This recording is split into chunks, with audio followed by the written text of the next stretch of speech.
நான் இந்த ரவா பொங்கலை ஒரு பாத்திரத்துக்கு மாற்றி தான் உங்களுக்கு காட்டுறேன். செம்ம டேஸ்ட்டாக இருக்கும். நீங்களும் இதே மாதிரி.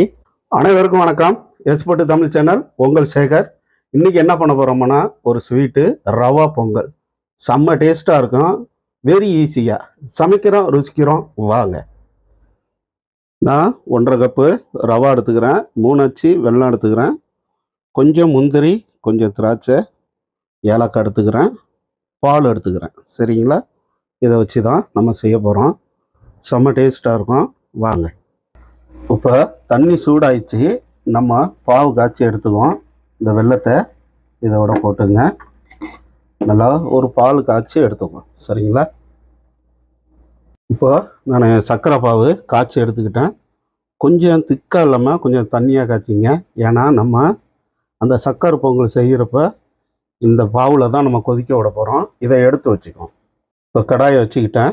இதில் நம்ம திராட்சை, முந்திரியை இதில் நம்ம வறுத்து எடுத்துக்கிறோம். நான் காய்ச்சின நெய்யை எடுத்து வச்சுக்கிறேன். இதில் கொஞ்சம் போல் நெய்யை ஊற்றிக்கிறேன். இப்போ திராட்சையை நல்லா பொரித்து எடுத்துக்கிறோம். கொஞ்சம் பபுள்ஸாக வரட்டும். சரிங்களா? எப்படி வருது பாருங்க. அவ்வளோதான். இதை ஒரு பாத்திரத்துக்கு எடுத்துக்கிறேன். சரிங்களா? போதும்.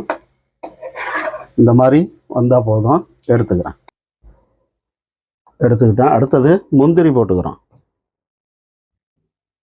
இப்போ முந்திரியை இதோட போட்டுக்கிறேன். கொஞ்சம் கலர் மாறினா போதும். இப்போ இதையும் எடுத்துக்கிறேன். அடுப்பை ஆஃப் பண்ணிவிட்டு எடுங்க. போதும். இதை ஒரு பாத்திரத்துக்கு மாற்றிக்கிறேன். இப்போ இந்த நெய்யோட ரவாவை நல்லா பொரித்து எடுத்துக்கிறோம். நல்லா வறுத்து எடுத்துக்கணும்.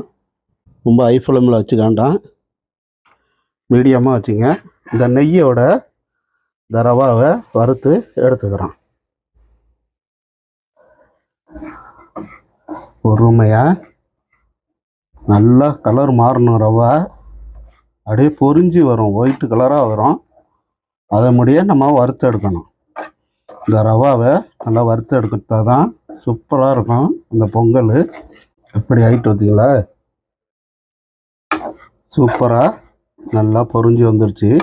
இன்னும் கொஞ்சம் இருக்கட்டும். இன்னும் கொஞ்சம் நல்லா வறுத்து எடுத்துக்கிட்டு பால் காய்ச்சிக்கிறோம். இந்த மாதிரி நல்லா ஒயிட்டு கலராக வரணும். இன்னும் கொஞ்சம் வரட்டும். சரிங்களா? போதும். சூப்பராக நல்லா வறுத்து எடுத்துக்கிட்டோம். இப்போ அடுப்பை ஆஃப் பண்ணிக்கிறோம். இப்போ பால் காய்ச்சிக்கிறோம். இப்போ ஒரு பாத்திரத்தை வச்சுக்கிட்டேன். நான் எந்த கப்பால் ரவா எடுத்தேனோ அதே கப்பால் 1.5 கப்பு பால் போட்டுக்கிறோம். 1 கப்பு. சரிங்களா?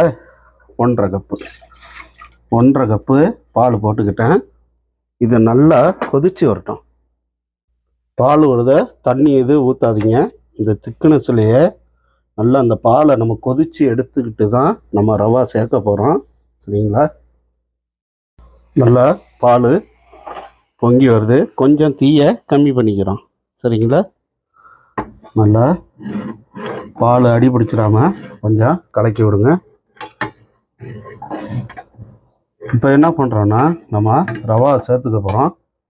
சரிங்களா? நல்லா வறுத்து வச்ச ரவாவை அப்படியே கொஞ்சம் கொஞ்சமாக சேர்க்குறோம். சரிங்களா? சூப்பராக இது கொதித்து வர்றப்ப என்ன பண்ணுறோன்னா, சர்க்கரை பாவை சேர்த்துக்கணும். சரிங்களா? நல்லா இப்போ சர்க்கரை பாவை நம்ம சேர்த்துக்கிறோம். நம்ம காய்ச்சி வச்ச சர்க்கரை பாவை கொஞ்சம் தண்ணியாக காய்ச்சி வச்சிங்க, ரொம்ப திக்காக இருக்கக்கூடாது. சரிங்களா? ஓகே. நல்லா கிளறி விடுங்க. அடி பிடிச்சிடக்கூடாது. இது நல்லா கொதித்து வரணும்.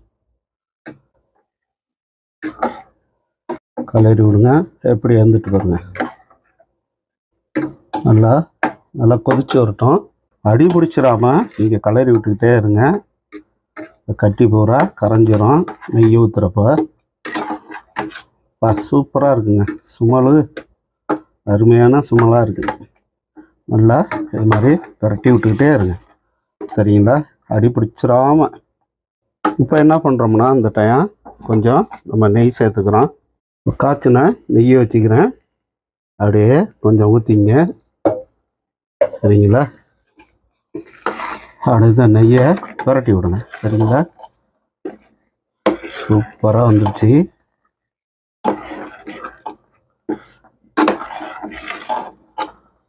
இன்னும் கொஞ்சம் நெய்யை சேர்த்துக்கிறோம்.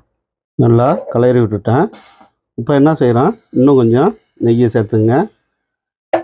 நெய்யை ஊற்றி ஊற்றி கொஞ்சம் கிளறி விடுங்க. சரிங்களா? இப்போ என்ன செய்கிறோம்னா நம்ம வறுத்து வச்ச முந்திரியை இதோட சேர்த்துக்கிறோம். இப்போ இந்த முந்திரி திராட்சையை இதோட சேர்த்துங்க. சரிங்களா? இந்த முந்திரி திராட்சையை போட்டு நல்லா அப்படியே பரட்டி விடும். சரிங்களா? சூப்பராக வந்துடுச்சு. இப்போ என்ன பண்ணுறோம், தட்டி வச்சுக்கிற ஏலக்காவை இதோட சேர்த்துக்கிறோம்.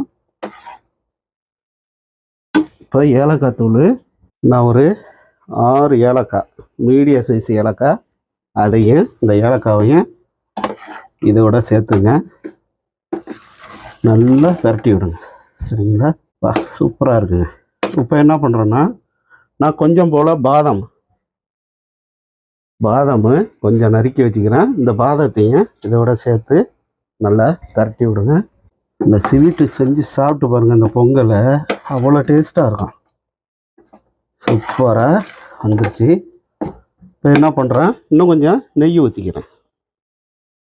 சரிங்களா? போதும். இந்த நெய்யை ஊற்றி நல்லா கிளறி விடுங்க. அவ்வளோதான். அடுப்பை ஆஃப் பண்ணிக்கிறேன். சூப்பராக வந்துருச்சு பாருங்கள். இந்த பொங்கல் அவ்வளோ டேஸ்ட்டாக இருக்கும். உங்களுக்கு இன்னும் கொஞ்சம் எனக்கு இனிப்பு அதிகமாக வேணும்னா நீங்கள் இன்னும் ஒரு வெல்லமோட சேர்த்துங்க. சரிங்களா? நான் ரவை கம்மியாக தான் எடுத்துக்கிட்டேன். அதனால் நான் அதுக்கு தகுந்தபடி. எப்படி இருக்குது பார்த்தீங்களா? சூப்பராக இருக்குங்களா? இப்போ நான் ஒரு பாத்திரத்துக்கு மாற்றி காட்டுறேன். சூப்பராக ஆயிடுச்சு பொங்கல். ரவா பொங்கல் ரொம்ப ஈஸியாக செஞ்சிடலாம். டேஸ்ட்டு வேறு லெவலாக இருக்கும். நான் இந்த ரவா பொங்கலை ஒரு பாத்திரத்துக்கு மாற்றி தான் உங்களுக்கு காட்டுறேன். செம்ம டேஸ்ட்டாக இருக்கும். நீங்களும் இதே மாதிரி ட்ரை பண்ணுங்கள். வெரி சிம்பிளாக ஒரு ஸ்வீட்டு செய்யணும்னா அதை ரவா பொங்கலாக அடிச்சிக்க முடியாது. செம்ம டேஸ்ட்டாக இருக்கும். சரிங்களா? சூப்பராக இருக்கும். ட்ரை பண்ணுங்கள். வெரி சிம்பிளாக இந்த ரவா பொங்கல் டக்குன்னு செய்யலாம். செம்ம டேஸ்ட்டாக இருக்கும். அந்த ரவா பொங்கல் டேஸ்ட்டு வேறு லெவலாக இருக்கும். நீங்களும் ட்ரை பண்ணி பாருங்கள். S40 சேனலுக்கு சப்ஸ்கிரைப் பண்ணுங்கள், லைக் பண்ணுங்கள். Okay bye. உங்கள் சேகர்.